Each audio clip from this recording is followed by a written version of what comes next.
Good morning students, Gayatri school Sanchore के YouTube channel में आप सभी का स्वागत है। पिछले वीडियो लेक्चर में हमने SPOCA सेंटेंस एलिमेंट्स जो है उनके बारे में विस्तृत चर्चा की और कुछ सेंटेंस मैंने आपको प्रैक्टिस के लिए डाले थे। रीअरेंज करना था आपको, उनको आपने कर दिया होगा। हालांकि उनका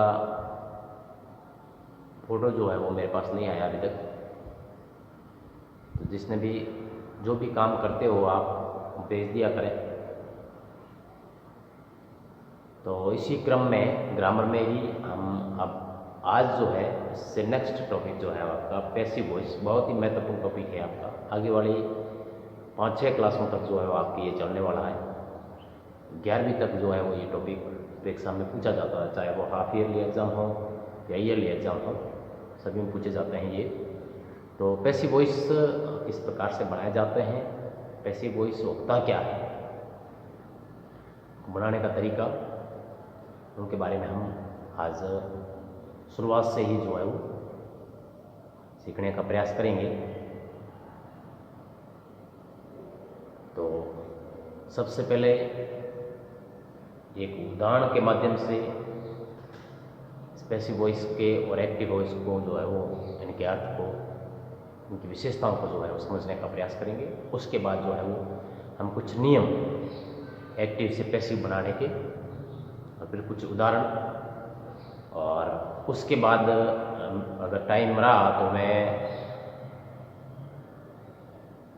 इसके एक्टिव से जो पैसिव में बदलने के लिए जो वर्ब चेंज की जाती है, जो परिवर्तन किया जाता है, मुख्य परिवर्तन जो टेंस में जिस प्रकार से परिवर्तन किया जाता है, वो एक सारणी के माध्यम से मैं समझाने का प्रयास करूँगा। लेकिन पहले हम जो है इनका अर्थ एक्टिव पैसिव का, और उसके बाद असर्टिव सेंटेंस जो है, असर्टिव सेंटेंस में अफर्मेटिव और नेगेटिव दोनों प्रकार के सेंटेंस आते हैं। तो असर्टिव सेंटेंस बनाने के नियम जो है, आपके असर्टिव सेंटेंस एक ही प्रकार के सेंटेंस आपके सिलेबस में हैं। हालांकि इसमें 4-5 प्रकार के जो है वो सेंटेंस बनते हैं, लेकिन वो आपके कोर्स में अभी इस सिलेबस में 6 के सिलेबस में नहीं है। तो पहले प्रकार के सेंटेंस जो है वही बनाने का हम प्रयास करेंगे, उनको सीखेंगे। तो स्टार्ट करते हैं एक्टिव वॉइस से पैसिव वॉइस बनाना।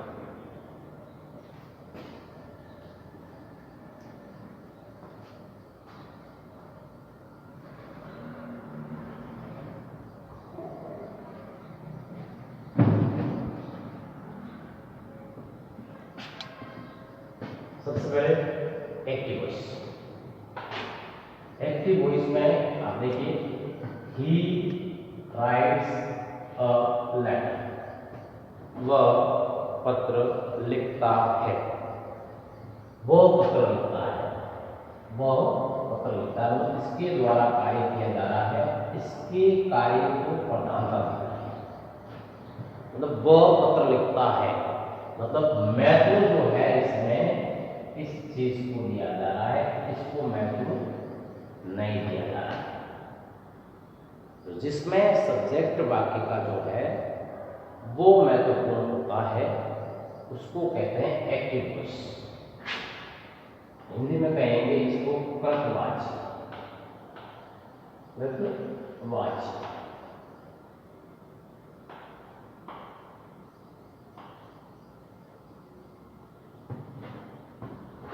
अब इसी सेंटेंस को देखिए, पैसिव वॉइस मैंने बनाया है। A letter is written by him, बाकी वही है, लेकिन इसका पैसिव बना दिया है। अब पत्र जो है वो उसके द्वारा लिखा गया, पत्र उसके द्वारा लिखा गया। तो मतलब इसमें जो है वो इस ऑब्जेक्ट को जो है वो दिया जा रहा है। यहाँ पर प्रधानता जो है वो इसकी है, ऑब्जेक्ट की। तो इसको कहेंगे कर्मवाची, हिंदी में इसको कहेंगे कर्मवाची। ठीक है। तो इससे हम ये समझे कि जिस वाक्य में कर्ता प्रधान होता है उसको कर्तवाची या एक्टिव वॉइस कहते हैं, और जिसमें कर्म को प्रधानता दी जाती है, ऑब्जेक्ट जो है वो प्रमुख होता है, उसको कर्मवाची या पैसिव वॉइस कहा जाता है। तो आपको इस प्रकार से वाक्य बनाने हैं। एक्टिव वॉइस के वाक्य आपके आते हैं, आपको उसको पैसिव में परिवर्तन करना है। लेकिन बनेंगे किस हिसाब से, वो हम कुछ नियम जो है मैंने लिखवाए, वो एक एक करके मैं समझाऊंगा। उसके बाद एक दो उदाहरण मैं आपको करवाऊंगा और उसके बाद कुछ परिवर्तन टेंसेस से संबंधित जो है वो, अगर आज समय रहा तो इस वीडियो लेक्चर में, नहीं तो नेक्स्ट वीडियो लेक्चर में जो है वो आपको बता दिया जाएगा, जिससे आसानी से आपको असेटिव सेंटेंस के एक्टिव वॉइस के वाक्यों को जो है वो पैसिव वॉइस में बदल पाएंगे। तो देखिए नियम है, पहला नियम, एक्टिव वॉइस के सब्जेक्ट को पैसिव वॉइस का ऑब्जेक्ट बना देते हैं। मतलब एक्टिव वॉइस का जैसे सब्जेक्ट है, इसको पैसिव वॉइस का क्या बना देते हैं, ऑब्जेक्ट। मतलब इसको पीछे ले आते हैं, एक्टिव वॉइस के सब्जेक्ट को पैसिव वॉइस का ऑब्जेक्ट बनाते हैं, मतलब उसको पीछे ले आते हैं, वाक्य के अंत में ले आते हैं। नॉर्मल सी बात है, एक्टिव वॉइस का वाक्य जो आपके सामने दिया है परीक्षा में या कहीं भी, तो आपको उसका जो सब्जेक्ट है उसको सबसे लास्ट में लाना है। लास्ट में लाने पर ही का ही बन जाता है।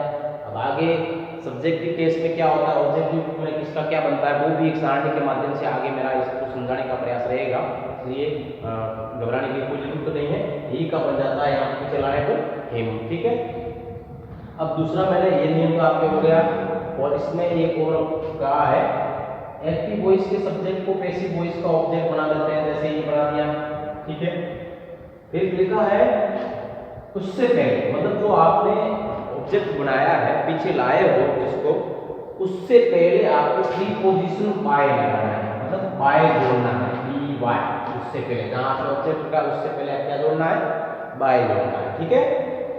फिर दूसरा नियम कहता है एक्टिव वॉइस के ऑब्जेक्ट को पैसिव वॉइस का सब्जेक्ट बना देते हैं।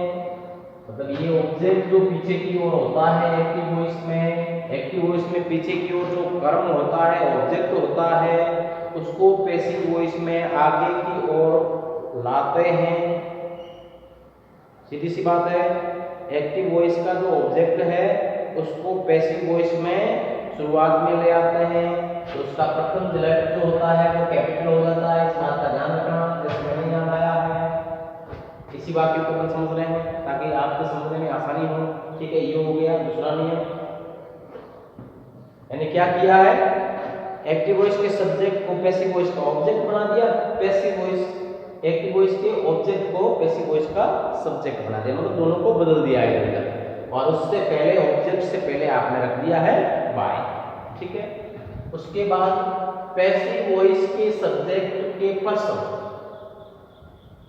नंबर तथा वाक्य के टेंस के अनुसार वर्ब बी के रूप, इज, एम, आर, वाज, वर, जो भी है वर्ब, कहने का मतलब ये हुआ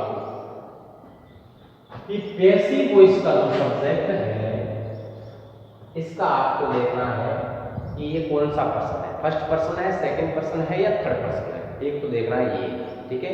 उसके बाद आपको देखना है इसका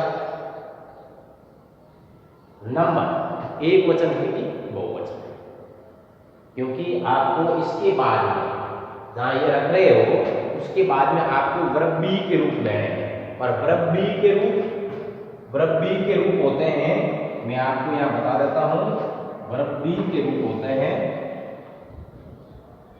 is, am, are, was, were, has, have, had, will, shall, ठीक है। ये वर्ब बी के टेंस के अनुसार। तो आपको ध्यान रखना है कि आपको क्या करना है, उस सब्जेक्ट पैसिव वॉइस के सब्जेक्ट के बाद में आपको वर्ब बी का रूप लेना है, वर्ब बी का रूप लेना है। उसके लिए आपको सब्जेक्ट का क्या देखना पड़ेगा, उसका वचन कौन सा है, एक वचन है कि बहुवचन है, और उसका पर्सन कौन सा, पुरुष कौन सा है, प्रथम पुरुष है, मध्यम पुरुष है या उत्तम पुरुष है, कौन सा पुरुष है वो देखना है, ठीक है। उसके क्योंकि आगे जो वर्ब बी का रूप भरोगे वो एक वचन के साथ में अलग आता है, बहुवचन के साथ में अलग आता है, इसलिए ये देखना जरूरी होता है। उसके बाद आपको देखना टेंस, क्योंकि वर्ब बी के रूप जो होते हैं प्रत्येक टेंस के अलग अलग होते हैं, इसलिए आपको टेंस का मालूम करना, बाकी के टेंस का मालूम करना जरूरी होता है। टेंस मालूम होने पर ही वर्ब बी का सही रूप भर पाओगे। सबसे पहले आपको टेंस मालूम होगा, तब आपके सामने कुछ जो है वो वर्ब बी के रूप आ जाएंगे, ठीक है। अब उसमें से आपको सिलेक्शन करने के लिए आपको देखना पड़ेगा कि आपका सब्जेक्ट और सब्जेक्ट जो है उसका नंबर और पर्सन क्या है। उसके अनुसार अगर एक वचन सब्जेक्ट है तो एक वचन के साथ में जो वर्ब बी का रूप आता है वो, अगर बहुवचन है तो उसके साथ में जो आता है वो भरना है, ठीक है। तो ये नियम हो गया आपका तीसरा, वर्ब बी के रूप पढ़ने। सब्जेक्ट के बाद में वर्ब बी का रूप जो भी है टेंस के अनुसार आपको पढ़ना।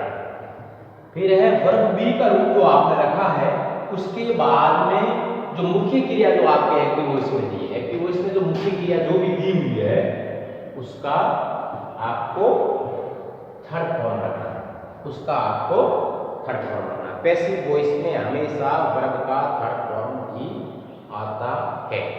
पैसिव वॉइस में हमेशा वर्ब का थर्ड फॉर्म ही प्रयोग किया जाता है। तो जैसे देखो इसमें अब आपने देखा यहां, जैसे इसको पीछे ले आए और इसको आगे ले गए। अब आपको वर्ब बी का रूप यहां मैंने इज रखा है, तो आपको भरना, अगर आपको भरना है तो आपने देखा है लेटर क्या है, थर्ड पर्सन सिंगुलर है। क्या है? थर्ड पर्सन सिंगुलर है, ठीक है। और बाकी का टेंस वर्ब की फर्स्ट फॉर्म के पीछे एस या ईएस लगा हुआ होता है तो टेंस होता है प्रेजेंट सिंपल। और इसके लिए आपको वर्ब बी का रूप भरना है इज, एम और आर में से, ठीक है। अगर टेंस की पहचान आपको हो गई कि प्रेजेंट सिंपल टेंस है तो आपको वर्ब बी का रूप भरना पड़ेगा इज, एम और आर में से। अब इज, एम और आर में से क्या भरेंगे, इसलिए आपको क्या देखना पड़ेगा, इसका पर्सन और नंबर, ठीक है। थर्ड पर्सन सिंगुलर है जैसे में, और टेंस है प्रेजेंट सिंपल, तो आपको थर्ड पर्सन सिंगुलर के साथ में इज भरना पड़ता है, इज आता है, ठीक है। अगर आई आपका सब्जेक्ट है यहाँ पर तो एम आएगा, अगर आपका सब्जेक्ट बहुवचन कोई है तो आएगा आर, लेकिन अपने यहाँ पर थर्ड पर्सन सिंगुलर है इसलिए मैंने लिया है इज। तो आपको भी ऐसे ध्यान रखना है, वर्ब का थर्ड फॉर्म कर दिया है, राइट का रिटर्न, तो इस बात का ध्यान रखें। अब कुछ उदाहरण ताकि आपको जो है वो समझ में आ जाए। एक्टिव वॉइस का वाक्य है ये, ठीक है। एक्टिव वॉइस का वाक्य है, आपको पैसिव वॉइस बनाना है। तो सबसे पहले जैसा मैंने बताया आपको लेके जाना है इसको आगे, सब्जेक्ट बनाना है, जैसे ये बना दिया।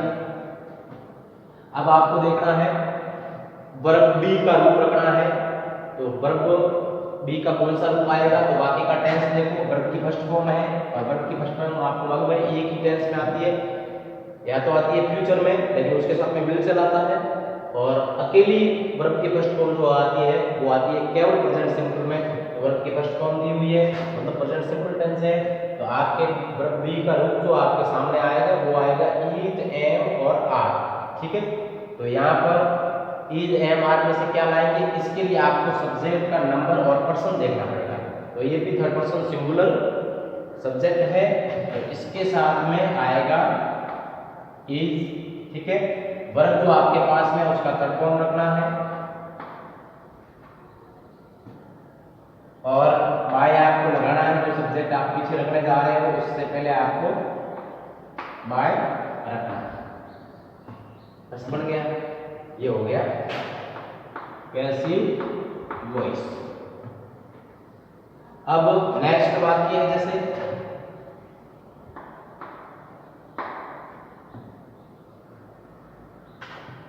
इसको ले गए आगे,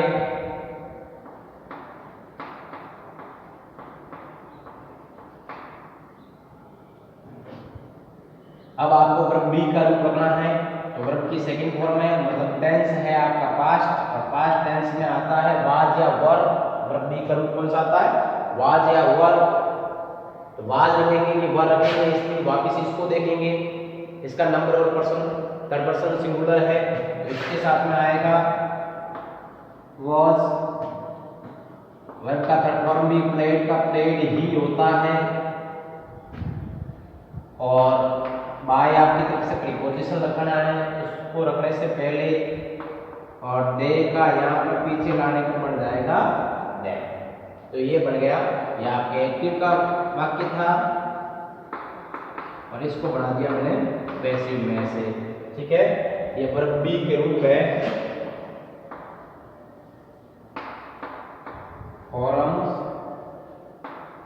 ऑफ वर्ब बी। बी के फॉर्म जो है मैंने यहाँ बनाए हैं, तो आप लिख सकते हैं इसको और इसका स्क्रीनशॉट ले लें। बहुत महत्वपूर्ण है, उदाहरणों सहित जो है वो मैंने समझा दिया है। अब इसमें जो है मैं एक तो ये सब्जेक्ट से जब ऑब्जेक्ट बनाया जाता है तो प्रोनाउन में परिवर्तन किस प्रकार से होता है, सब्जेक्टिव केस से ऑब्जेक्टिव केस जब बन जाता है तो उसमें परिवर्तन किस प्रकार से होता है, और टेंस में परिवर्तन किस प्रकार से, वर्ब का कौन सा रूप होने पर किसमें क्या परिवर्तन किया जाता है, वो भी एक सारणी के माध्यम से नेक्स्ट वीडियो लेक्चर में जो है वो हम समझेंगे। आज टाइम हो गया है, तो इस वीडियो लेक्चर को तो हम यहीं समाप्त करेंगे।